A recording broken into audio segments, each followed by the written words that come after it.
প্রতিটি পরীক্ষার্থীর জীবনের প্রথম বড় পরীক্ষা হলো মাধ্যমিক পরীক্ষা। আর মাধ্যমিক পরীক্ষা দেওয়ার পর রেজাল্ট বেরানোর পর সবার মনে একটা প্রশ্ন থাকে, সেই কম নাম্বার পাক কিংবা বেশি নাম্বার পাক, যে আমরা কী নিয়ে পড়ব, সায়েন্স নিয়ে পড়ব, আর্টস নিয়ে পড়ব না কমার্স নিয়ে পড়ব। তোমাদের আজকের এই ভিডিওতে এমন কয়েকটি তথ্য বলে দেবো, প্র্যাকটিক্যালি তথ্য বলে দেবো কোন বিষয় নিয়ে পড়া ভালো এবং কোন বিষয় নিয়ে পড়লে তোমরা ভবিষ্যতে এই বর্তমান বাজারে তোমাদের জন্য ভালো হবে, এবং কোন ছাত্রছাত্রীদের কোন সাবজেক্ট নিয়ে পড়া উচিত সেটাও বলে দেবো। ভিডিওটি মনোযোগ সহকারে প্রথম থেকে শেষ অবধি স্কিপ না করে দেখবে। ভালো লাগলে অবশ্যই একটি লাইক করবে, চ্যানেলে প্রথম হলে চ্যানেলটিকে সাবস্ক্রাইব করে পাশে নোটিফিকেশান বেল আইকনে প্রেস করে অল অপশনে ক্লিক করে আমাদের এই পরিবারের সদস্য হয়ে যাবে। তোমাদেরকে প্রথমেই বলে দিই ভিডিওর যে আমাদের কিছু যান্ত্রিক গোলযোগের কারণে আমি যে ভিডিওটা তোমাদের সামনে দেখাচ্ছি বা করছি ভিডিওটা, তার যে স্ক্রিপ্ট বা বলো বা যা কিছু বলো সেগুলোর জন্য কিন্তু আমি সামনে একটু তাকাতে পারি। তো তার জন্য তোমাদেরকে একটাই অনুরোধ জানাচ্ছি, সবাই একটু ক্ষমা করে দিও। তো সবার প্রথমে আমরা জেনে নেব যে আর্টসের যে স্ট্রিমটা রয়েছে, সবার প্রথমে জেনে নাও আর্টস কমার্স সায়েন্স তিনটে ভাগ হয়। আর্টসের কী কী সাবজেক্ট থাকে? ইতিহাস থাকে, ভূগোল থাকে, এডুকেশন থাকে, সংস্কৃত থাকে।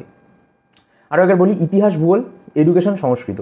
রাষ্ট্রবিজ্ঞান থাকে, সমাজবিজ্ঞান থাকে, সাইকোলজি থাকে, অর্থনীতিও কিন্তু আর্টসের মধ্যে পড়ে, তাই অর্থনীতি থাকে, ইকোনমিক্স যেটাকে বলে, ইভিএস বা পরিবেশবিদ্যা থাকে, পুষ্টিবিজ্ঞান থাকে, নিউট্রিশন। এর পাশাপাশি মিউজিক, ফাইন আর্টস বা শারীরশিক্ষা, এগুলো ফোর্থ সাবজেক্ট হিসাবে থাকে। তো ফোর্থ সাবজেক্ট কি যেহেতু উল্লেখ হলো, এটাও শেষে বলবো। এরপর আমরা আর্টস নিয়ে পড়লে কী কী চাকরি পাওয়া যায় একটু তোমাদেরকে বলে দিই। সাবজেক্টগুলো জেনে নিলে, আর্টস বিভাগে পড়াশুনো করে যে কেরিয়ার অপশানগুলি পাওয়া যায় সেগুলো কিন্তু অবশ্যই বলে রাখি। শিক্ষক, অধ্যাপক, গবেষক, লেখক, সাংবাদিক, প্রকাশক, ভাষাবিদ, আইনজীবী, সমাজকর্মী, রাজনৈতিক কর্মী, ব্যবস্থাপক, বিশ্লেষক, কূটনীতিবিদ। এছাড়া যে কোনো সরকারি চাকরি যেগুলো সায়েন্স স্ট্রিম লাগে না, সেই রকম একটা চাকরিতে তোমরা কিন্তু পরীক্ষা দিতে বসতে পারবে। আর প্রাইভেট চাকরি তো বলাই যায় যে সবই প্রাইভেট চাকরি অ্যাভেলেবেল আর্টসের ক্ষেত্রে, তাই এটা আলাদা করে নতুন করে বলা যায়, মানে বলার অপেক্ষা রাখে না। এরপর আমরা তোমাদেরকে আর্টস কমার্স সায়েন্স তিনটে ভালো কোনটা সেটা শেষে বলবো। আগে বলে নিই যে কী কী বিষয় আছে আর কী কী চাকরি পেতে পারো তোমরা। সায়েন্সের কী কী সাবজেক্ট আছে? সবার প্রথমে যেটা আমাদের সায়েন্সের দেখতে হবে সেটা হচ্ছে ম্যাথ আছে। তারপর পদার্থবিজ্ঞান আছে, রসায়ন বিজ্ঞান আছে। পদার্থবিজ্ঞান মানে ফিজিক্স, রসায়ন বিজ্ঞান মানে হচ্ছে কেমিস্ট্রি। তো এই দুটো সাবজেক্ট রয়েছে। এছাড়া রয়েছে জীববিজ্ঞান, যেটাকে ইংলিশে বলা হয় বায়োলজি। এরপর রয়েছে ইভিএস বা পরিবেশ বিজ্ঞান। এরপর রয়েছে বায়োটেকনোলজি। বায়োটেকনোলজি কথাটার মানে কি? বর্তমান যুগে বায়োলজিটাকে টেকনোলজি দিয়ে আপগ্রেড করানো হচ্ছে। তো বায়োলজিকে যেহেতু টেকনোলজি দিয়ে আপগ্রেড করানো হচ্ছে, তাই টেকনোলজিটাকে বায়োলজির মধ্যে কিন্তু তোমাদেরকে পড়তে হবে। অর্থাৎ বায়োলজিতে দেখবে এখন সবথেকে বড় কথা, এখন প্রতিটি চেক আপ বলো, ডাক্তারের কাছে গেলেই কিন্তু টেস্ট করতে দেয়। আর এই টেস্ট করতে দেয় কিন্তু সেটা টেস্টটা কিসে হয়? মেশিনের মাধ্যমে হয়। আর এই টেকনোলজিটা অবশ্যই নার্সদের থেকে শুরু করে প্রতিটি টেকনিশিয়ানদেরকে শিখতে হবে কোর্সের মাধ্যমে। এরপর রয়েছে কম্পিউটার সায়েন্স, ইঞ্জিনিয়ারিং, গ্রাফিক্স, আর একটা হচ্ছে জিওলজি বা জুলজি যেটাকে বলা হয়, প্রাণীবিদ্যা। তো এই কটি সায়েন্সের স্ট্রিম রয়েছে। তো সায়েন্স নিয়ে পড়লে কী কী চাকরি পাওয়া যায়?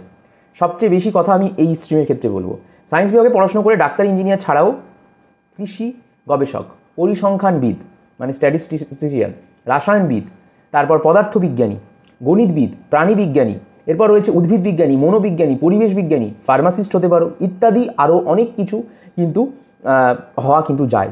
এর পাশাপাশি বলে রাখি, যারা ডাক্তারি লাইনে তথা মেডিকেল নিয়ে পড়তে ইচ্ছুক, যারা ডাক্তারি লাইনে মেডিকেল নিয়ে পড়তে ইচ্ছুক, তাদের একাদশ শ্রেণীতে পদার্থবিজ্ঞান, রসায়ন বিজ্ঞান, জীববিজ্ঞান প্রধান বিষয় হিসাবে রাখতে হবে।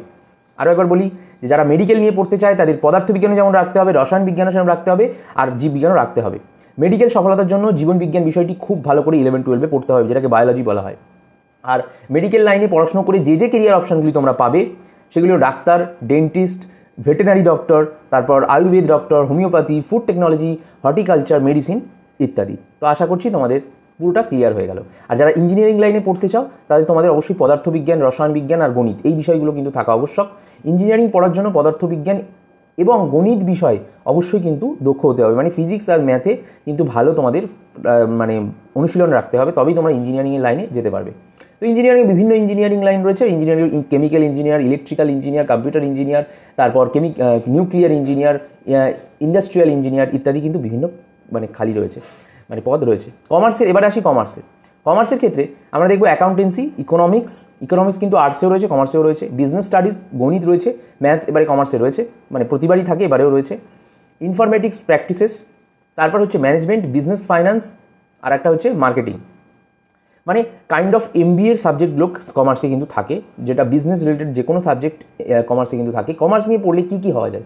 দেখো, কমার্স নিয়ে পড়লে কিন্তু অন্যান্য যে সমস্ত স্ট্রিমের মানে আর্টসের স্ট্রিমের সমস্ত কিছুই তুমি করতে পারো পরবর্তীকালে, বাট কমার্স নিয়ে পড়লে এক্স্যাক্টলি কোন কোন লাইন লক্ষ্য হিসাবে এগাতে পারো, যেমন ব্যাংকার হতে পারো, ব্যাংকে চাকরি, accountant, chartered accountant, financial planner, management accountant, business development officer, কিংবা অ্যাকচুয়ালি ভেঞ্চার ক্যাপিটালিস্ট, তারপর হচ্ছে তোমার রয়েছে agriculture economics, product manager, sales manager, executive manager. Corporate লাইনে কমার্স নিয়ে পড়লে জব কিন্তু পাওয়া যায়, অর্থাৎ একটু ছিমছাম ফ্রেশ যে সমস্ত ছেলেরা দেখবে একটু হিসেবি হয়, তারা কিন্তু কমার্স নিয়ে খুব পড়লে ভালো ফল করতে পারবে।